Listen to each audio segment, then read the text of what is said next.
outro detalhe, aproveitando o gancho que você me deu, porque olha, sinceramente, cara, é complicado, eu sei, eu não sou nenhum Mel Kiper, nenhum Daniel Jeremiah, sabe, para ficar sendo preciso em avaliar classes de draft, sabe? Mas tem uma coisa que eu vou até comentar, daí depois que a gente for avaliar a questão de Tyrande, até eu vou puxar um outro gancho depois.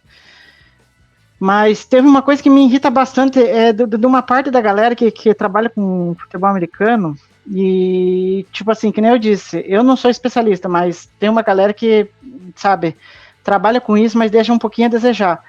E eu tive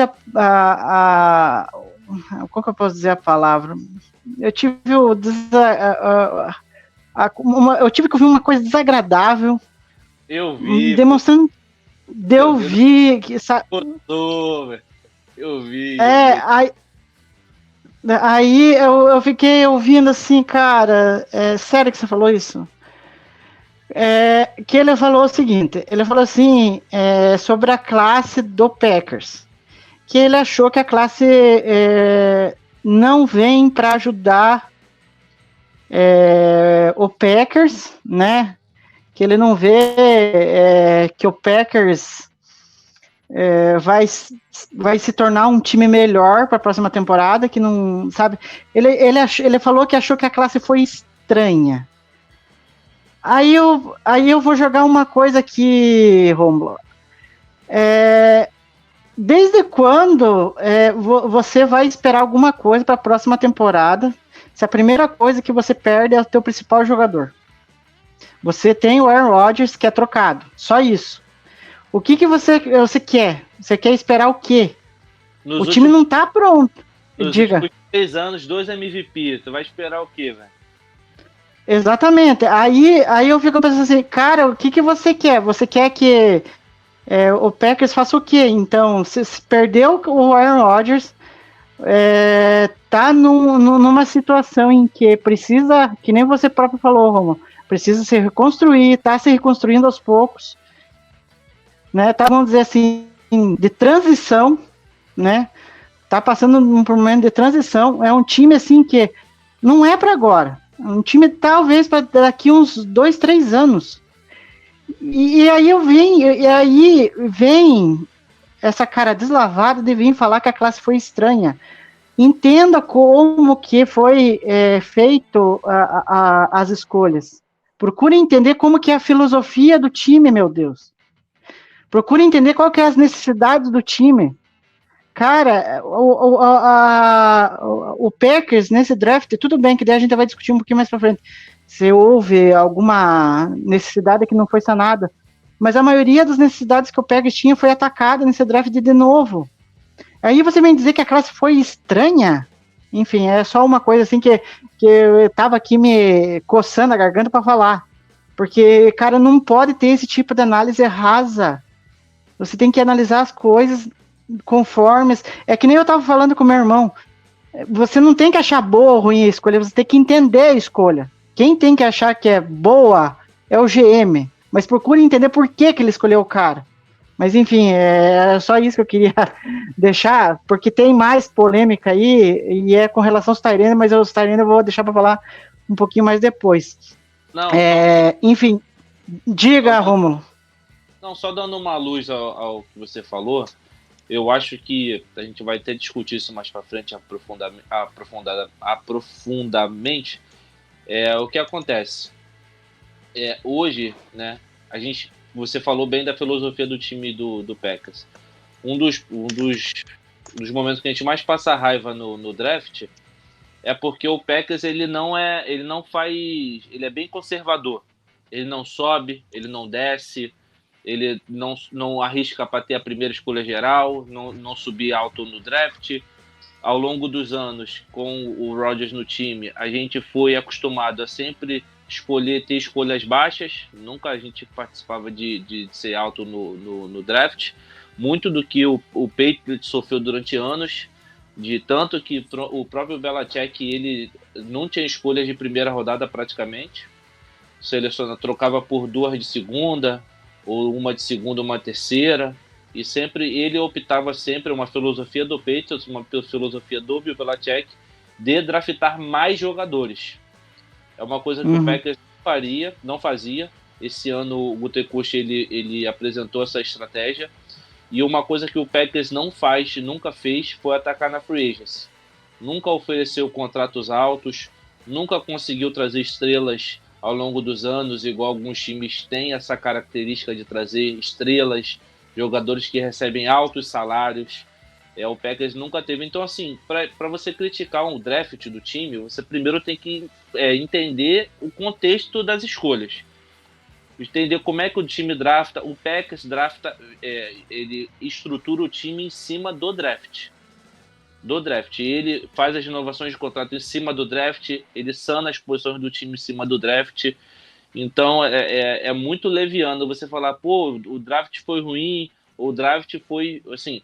E outra coisa, o pessoal sempre esquece, parece que você drafta um jogador na primeira rodada, primeira escolha geral, e ele já vai dar certo na NFL. Não é assim, meu filho. Tem várias coisas, tem várias coisas que tem que acontecer para dar certo. É o time ser bom, ter uma estrutura pronta, o técnico ser bom, ter um coach staff decente, ter uma estrutura de time decente, o calendário do time, a situação que o time está. Hoje, na situação que a gente está hoje a gente é o azarão da divisão. A gente está na previsão, hoje, pré-temporada começar, a gente vai ser o último da divisão. O Lions acabou a temporada no passado melhor do que o Packers, não em termos, eu tô falando em termos de momento, terminou melhor, talvez não se reflita esse ano. O Vikings tem uma estrutura de time melhor e o Chicago Bears está se reestruturando. Talvez a gente não seja pior hoje do que o Chicago Bears em função do Justin Fields, mas se o Justin Fields melhorar um pouquinho, o Chicago Bears já é melhor que a gente. Enfim, só sei que era uma coisa assim que eu tava engasgado aqui para falar, porque eu fiquei assim, pô, cara, é complicado. Vocês trabalham com isso e ainda tem a capacidade de avaliar as coisas desse jeito. É complicado. Bom, como eu disse, o Ricardo, o nosso querido aqui, esse expert em draft, está conosco e, enfim, eu quero até ver se ele está nos ouvindo aí. Tudo bem com você aí, Ricardo? Boa noite, Ricardo. Um abraço. Boa noite, grande Igor. Boa noite, Rômulo. Os amigos que estão me escutando, tá todo mundo ouvindo bem? Estamos perfeitamente. Boa. Pô, desculpa o atraso aí rapidinho, mas estou chegando e vamos lá. Não perdi o início lá, eu peguei só essa fala final de vocês aí, mas podem me falar aí para entrar na discussão aí. A gente estava discutindo o pessoal tava a avaliação de draft depois que as escolhas são feitas, né? Ranquear, rank B, rank C, né? É a eterna discussão. Cara, pois eu até isso é uma coisa que eu até evito fazer, porque assim, por alguns motivos, mas vamos lá, peraí. É que assim, aquela ideia de que o draft a gente só tem a resposta final em 3 anos, no mínimo, né, para começar a avaliar de fato um draft, ok, isso é uma verdade. Só que eu entendo também o lado de todo mundo da indústria do draft em si, e eu até me incluo um pouco nisso, porque, pô, eu analiso tape pra caramba, faço análise de jogador, faço ranking, Então, assim, naturalmente a gente acaba tendendo a avaliar imediatamente, principalmente no que se refere a valor, a questão de quem foi bem e quem foi mal. Óbvio que isso fica tudo dentro da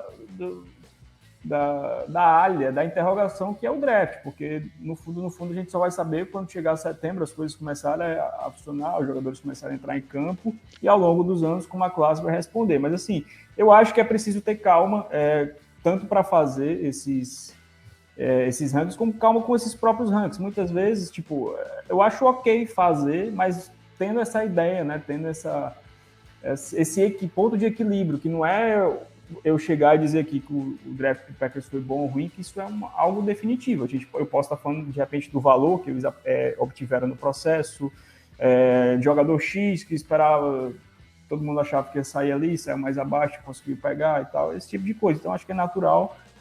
Então, para a galera, não leve tão a sério esse, o grade do draft é o a mais, as 5 melhores classes, tipo, eu acho, esse exercício ele é natural e interessante para todo mundo da indústria do draft, não tem como você não fazer isso. Sério, tão a ferro e fogo, porque, cara, isso aí faz parte, a gente vai, agora já foi, a gente vai ver o que é que vai rolar mesmo, quando a bola voar, quando começar o training camp, a gente vai ter algumas respostas para todos os times, então é isso, cara, as reações instantâneas fazem parte, mas elas de fato não são definitivas.